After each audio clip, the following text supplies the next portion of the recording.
Dimka 004 dan 5 kilo go'sht, Texnobrand do'konidan 5 ming so'mlik bitta o'y texnika teppa-tekinga yutib olasiz. Shundoq kelasiz, aka 10 ta ishtirokchini tanlab olamiz.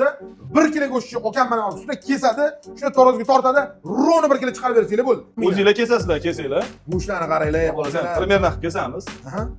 Faqat bitta imkoniyat. Shuni qo'yganinglarda 1 kilo chiqish kerak. Omadinglar haqiqiy o'zinglar bilan ketadi.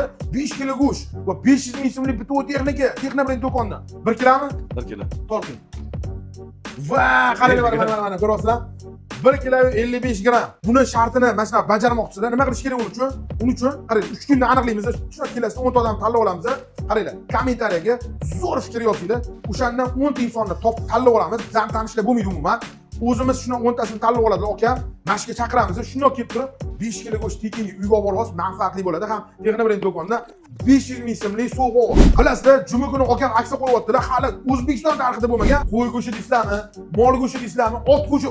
Otam 100 ming so'm. Hozir mana sovuq paytida ot go'shti yesanglar, to'y bu haqiqiy. Davleniyani oshirmaydi.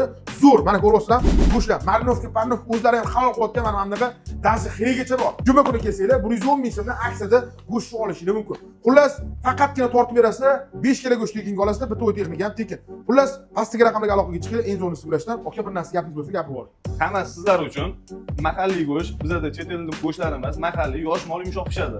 Faqat sizlar uchun bizada birinchi o'rinda sifat, azizlar. Sog' bo'linglar, salomat bo'linglar. Ko'rishguncha.